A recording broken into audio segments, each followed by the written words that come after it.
আমরা আছি এখন কাশপুর সিমরেল। এখানে রেলের যে ইটা লাইনটা ওইটা এখান থেকে ফেটে গেছে, ফেটে সড়কের মাঝে এখন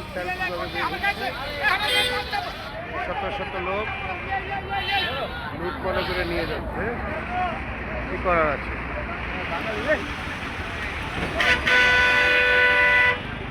সবাই নেওয়ার পালা। এটাকে মেরামত করার জন্য একটা মানুষ পাশে দেখি না, লুট মনে করে নিয়ে যাচ্ছে। একটা লোক দেখি না যে এটাকে কিভাবে বন্ধ করা যায়। মানবতা এ হচ্ছে আমার দেশ, সেখানে কোনো মানবতা নেই। এটা হচ্ছে বাংলাদেশ। আমরা আছি কাশপুর সিমরা।